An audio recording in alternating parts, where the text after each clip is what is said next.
사랑하는 한빛교회 성도 여러분, 주님의 이름으로 문안드립니다. 이번 주도 주님과 함께 힘있게 서시기를 소망합니다. 이번 주일은 사도행전 1장의 말씀을 가지고 손경일 목사님이 선교주일의 말씀으로 귀하게 전해주셨는데요. 영상을 통해 함께 말씀을 보겠습니다. 여러분, 왜 전도가, 왜 선교가 무거운 이야기가 되어졌을까요? 여러분, 전도와 선교는 복음을 전하는 일이에요. 여러분, 복음이 무엇입니까? 좋은 소식입니다. 여러분, 좋은 소식을 전하는 일이 왜 나와 상관이 없거나 나에게 무겁고 부담되는 일처럼 느껴지는 상황이 되어졌을까요? 영원히 죽을 수밖에 없었던 우리를 너무도 사랑하시는 하나님의 사랑으로 말미암아 독생자 아들 예수 그리스도를 십자가에 죽기까지 우리를 사랑하셔서 우리가 그 예수 그리스도를 믿기만 하면 영원한 죽음에서 영원한 생명으로 옮겨지는 그 놀라운 이야기가 바로 복음 아니에요.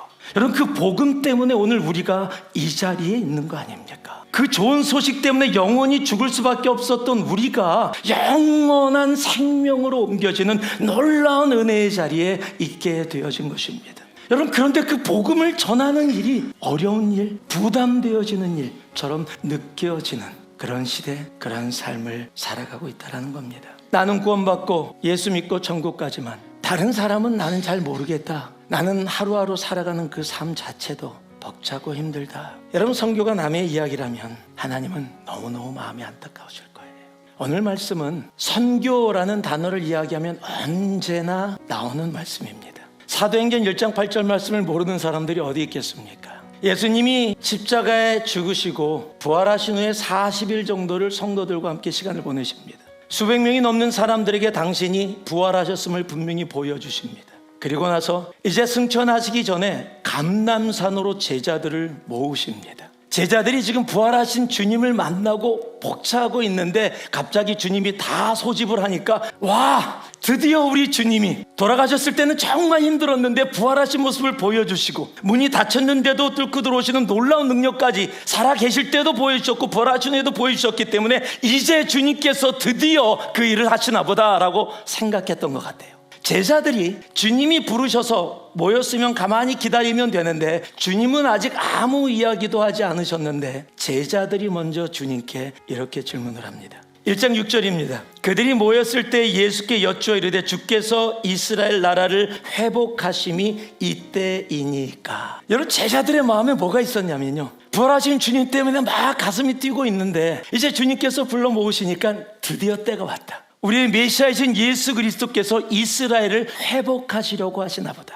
여러분, 이들이 생각하는 이스라엘의 회복은 어떤 회복이에요? 지금 로마의 압박 가운데 있는데 이제 로마를 무찌르고 다윗의 왕국의 영광을 다시 회복하는 것, 실질적인 나라를 이루고 이제 식민지의 백성이 아니라 자기 나라의 백성으로 똥똥거리며 누리며 살아가는 것, 그것이 이스라엘의 회복이에요.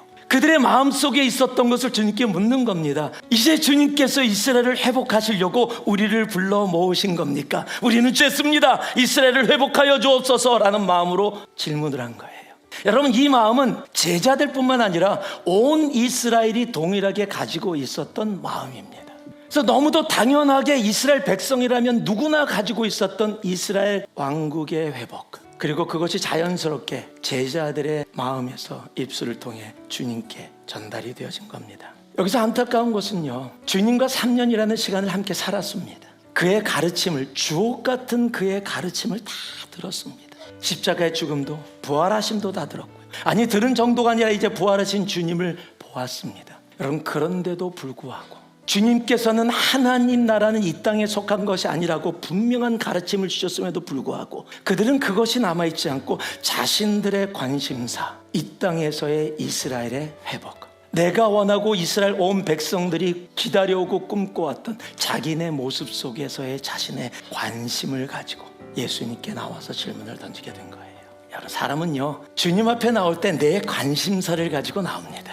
내가 어디에 관심이 있느냐가 주님을 만났을 때 던지는 질문에 나오게 되어 있는 거예요. 내 속에 있는 게 나오게 돼 있어요. 여러분, 제자들은 지금 예수를 따르면서도 무엇을 원했어요? 자신들이 평생 원해왔던 것, 이스라엘 나라의 회복을 꿈꿔왔기 때문에 그 관심사가 거기 있었으니까 예수님이 부르니까 그래, 이제 내 관심사 하나님께서 우리 민족의 관심사를 풀어주시려고 하나보다, 주님 이때입니까? 라는 자신의 기대를 가지고 나오게 된 거라는 사실이에요.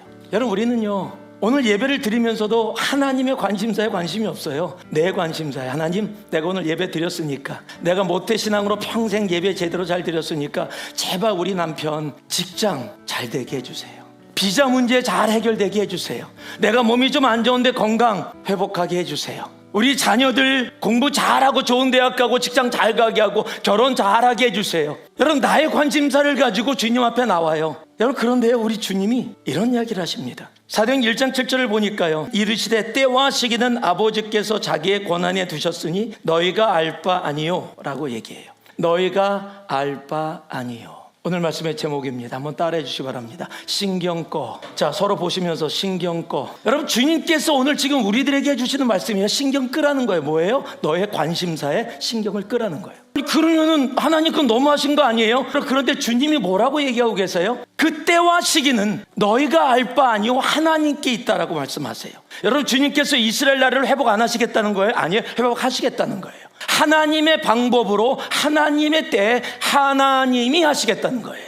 여러분, 하나님은요 우리의 관심사에 관심이 엄청 많으세요. 내가 생각하지 못하는 것까지도 우리 주님은 관심을 가지시고 생각하고 계시고 이루시길 원하세요.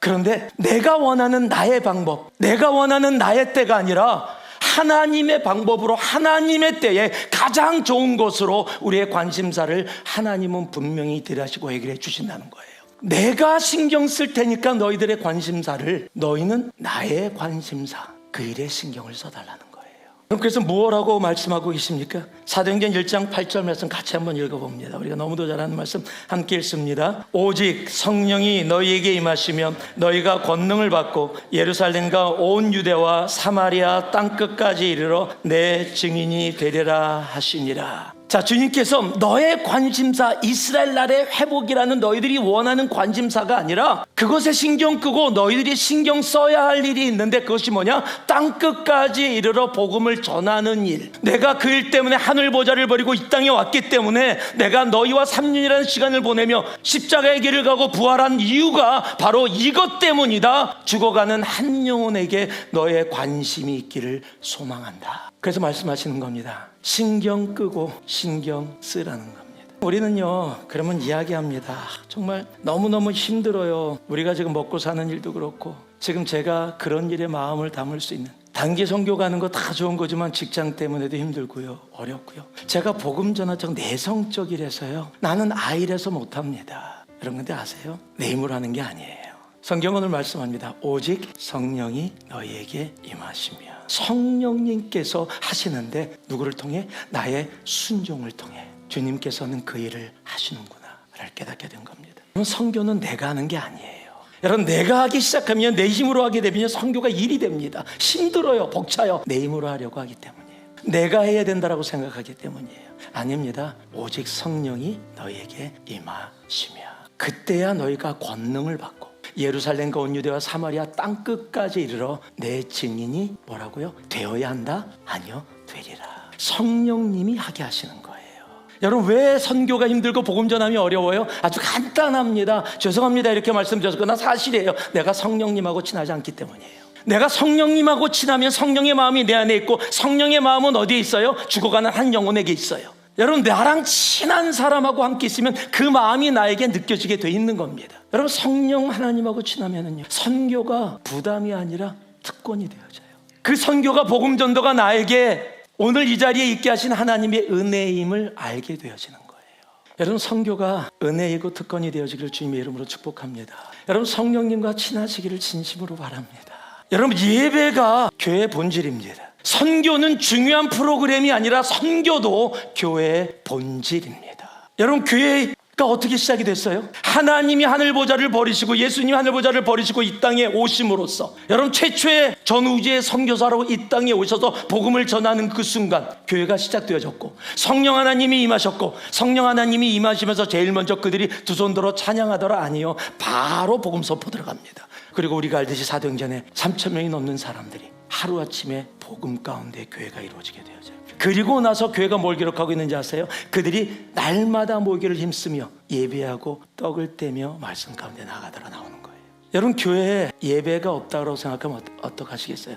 우리가 당분간 예배 못 드립니다, 안 드릴 겁니다. 그런 여러분, 무슨 교회가 이런 교회가 있어라고 얘기할 거예요. 여러분, 그런데 우리가 좀 상황이 안 돼서 선교는 못 갈 것 같아요. 그러면 많은 사람들이 이해를 합니다. 그럴 수 있지. 아니에요. 예배가 없는 교회가 존재할 수 없듯이 선교가 없는 교회가 존재할 수 없는 겁니다. 예배와 선교는 교회의 두 기둥 본질입니다. 여러분, 오늘 주님이 우리들에게 말씀하시는 신경꺼 그리고 신경써, 내가 어디에 신경을 꺼야 하고 어디에 신경을 써야 하는지, 그럴 때 주님이 어디에 신경을 써 주시는지, 2026년 안에 한빛교회가 정말 그것을 마음껏 경험해서 수많은 간증들이 나오는 정말 복된 교회가 되어지기를 주님의 이름으로 축복하고 축복합니다. 목사님, 귀한 말씀 감사합니다. 함께 기도하겠습니다. 참 좋으신 아버지 하나님, 감사합니다. 우리 사랑하는 성도 한 분 한 분이 교회가 그 존재하는 이유가 단지 예배만을 위한 것이 아니라 복음의 생명을 전하는 증인의 삶, 선교가 교회에 존재하는 이유임을 다시 한번 생각하게 하시고, 교회된 우리가 다시 한번 우리의 존재를 돌아보며 결단할 수 있도록 인도하심을 감사합니다. 우리 사랑하는 성도 한 분 한 분이 삶의 자리에서 복음을 살아내고 복음이 필요한 자에게 온전히 그 생명을 나누는 귀한 모습으로 설 수 있도록 은혜 가운데 붙잡아 주옵소서. 모든 영광을 주님께만 올립니다. 사랑이 많으신 예수님 이름으로 기도합니다. 아멘. 사랑하는 성도 여러분, 이번 남은 한 주도 주 안에서 승리하십시오. 사랑합니다.